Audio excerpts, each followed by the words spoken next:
testemunhou lá. Você viu aí que ele come bastante, estava mamando bastante. Você tem dúvidas sobre isso? Qual que é o correto momento, né, de fazer a introdução alimentar? Estamos recebendo aqui a nutricionista materno-infantil, Kellen Pierroni. Obrigada, Kellen, pela presença. Eu que agradeço o convite, falar de um tema que eu amo, que é a introdução alimentar. Começar certo faz a diferença, Patrícia. E a Priscila, começou certo? A Priscila, ela começou certo. Lembrando que a gente não deve ofertar doces, biscoitos, para criança até os 2 anos, tá? Então, o açúcar a gente não deve ofertar para essa criança. O que é importante até 1 aninho da criança?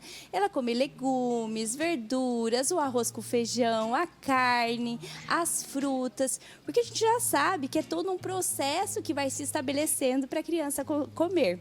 Mas você viu aí que ela oferece, mas o Caleb só gosta disso daí que você falou, né? Que ótimo! Ainda bem, né? Que ótimo! A gente tem algumas perguntinhas aqui, queria que você tirasse todas as dúvidas. A pergunta da Carla é a seguinte: quando devo começar a introduzir alimentos sólidos para o meu bebê e como sei que ele está pronto? A gente fala que até os 6 meses, né? Que a introdução alimentar deve começar aos 6 meses. Bebês prematuros precisam ter a idade corrigida e ele precisa apresentar alguns sinais de prontidão, como sentar 90 graus por alguns segundos sem apoio, ter controle da cervical. Então, vira de um lado, quando chama, vira do outro. Leva os brinquedos à boca. Sabe aquela fase que a criança quer pegar tudo, levar a boca? É uma fase que antecede a introdução alimentar e é importante deixar a criança fazer isso. Tá. Então, todos esses pontos que eu expliquei são importantes porque dá uma noção de maturidade intestinal da criança para receber esses alimentos e também diminui a chance de engasgo. No caso do prematuro? Aí a gente faz uma continha que é uma idade corrigida. Então, por exemplo, se ele nasceu com 35 semanas. A gente vai contar 5 semanas para frente dos 6 meses. Entendi.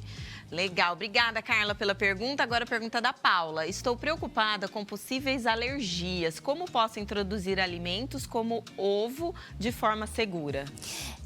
Isso é um medo de toda mãe, né? A alergia alimentar. Ela pode sim acontecer. E a gente tem estudos que demonstram que alguns alimentos eles precisam ser ofertados o quanto antes, quando começa a introdução alimentar. Um deles é o ovo. Então, esse ovo, o estudo demonstrou que quando ele é cozido, desnatura melhor a proteína e aí ele diminui a chance de alergia. Então, a mãe oferta o ovo pela primeira vez, espera 5 dias e não vai ofertando todos os dias o ovo, não. Certo. Porque se a criança tiver alergia, a chance dela ter uma reação exacerbada pelo excesso de exposição também é grande. Então, oferta uma vez, aguarda 5 dias e faz pelo menos 3 exposições de cada alergênico. Alimentos alergênicos, a gente tem vários, tá?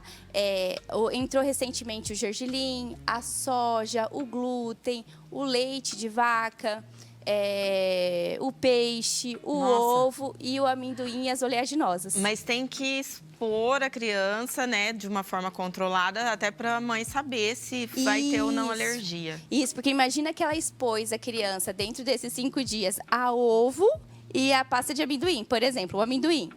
Aí, se reagir, a gente não vai saber não sabe qual é, né? Porque a alergia ela pode vir do primeiro momento do contato ou aparecer dias depois. Vamos ver a próxima pergunta, da Renata. Meu bebê só quer comer frutas, nada de alimentos salgados. Devo me preocupar? Não deve se preocupar, porque a maioria dos bebês que eles tomam leite materno, ele costuma ser mais docinho o leite materno, né? Claro que varia um pouquinho de acordo com a alimentação da mãe. Aí a criança tende a receber melhor a fruta. Uma dica que eu passo para essa mãe é ela trocar o horário. Então, por exemplo, em vez de ofertar uma fruta no lanche da manhã, ofertam legumes. Né? A gente que tem um pouco de preconceito em comer um legumes de manhã ou um legumes à tarde. Mas vai dar muito mais nutrientes para o bebê. Claro que a fruta também tem, mas é uma forma de tentar uma janela de oportunidade para a criança. E o alimento salgado, normalmente, a gente faz aquele amassadinho, né? Daí coloca sal, não coloca sal? Não, o sal não deve ser colocado para a criança, né? O Ministério da Saúde fala até 9 meses sem sal. Na minha prática clínica, eu costumo deixar até 1 ano sem o sal. O sal, ele traz mais sabor, os alimentos, eles têm naturalmente sódio, então não seria uma necessidade. Então, eu peço para demorar um pouquinho mais, que depois de 1 ano, os bebês eles ficam mais exigentes. Aí a gente entra com mais temperinho, mais sal, para eles aceitarem melhor. Esses bebês são espertos. A Micaela perguntou, quando posso começar a oferecer alimentos sólidos que não sejam amassados ou papinhas? Ai, meu Deus, eu sou mãe das antigas, por isso que eu falei dos amassados. Olha, hoje em dia a gente já não começa amassado, tá? A gente tende algumas crianças que a gente percebe que não, tem um pouquinho mais de dificuldade ali, a gente começa dando uma leve amassada. Mas misturar tudo, que nem antigamente, triturar. Não, nada de facilitar a vida dessas crianças, não. A gente quer que eles falem bem, que eles nasçam os dentinhos, e é por isso que hoje em dia a gente expõe a criança dessa forma. Tem até uma forma de introdução alimentar que você dá o alimento inteiro para a criança pegar e levar à boca. Então, se a gente pode fazer o BLW, que é essa forma que eu tô te explicando, a gente não precisa amassar tanto. Arroz é molinho, feijão dá uma leve amassada. Não vai engasgar. Não, se ele tiver com sinais de prontidão. Sabe, tem uma questão também, Patrícia, que às vezes o bebê, ele vai ficando cansado de ficar na cadeirinha, ele vai caindo assim, sabe? Então, se você ajusta ele bem na cadeirinha, se ele tem os sinais de prontidão, a chance de engasgo diminui bastante, que é diferente do gag. O gag é um movimento natural que a criança faz para trazer um alimento para a boca e cuspir, que ela não conseguiu engolir. O engasgo, não. Já precisa de intervenção do adulto e fazer manobra para desengasgo. Menina, quanta dica legal. Amei sua participação aqui, Kellen. Muito obrigada, viu? Eu que agradeço, Patrícia. Sempre ótimo. Você vai voltar loguinho pra gente tirar mais dúvidas.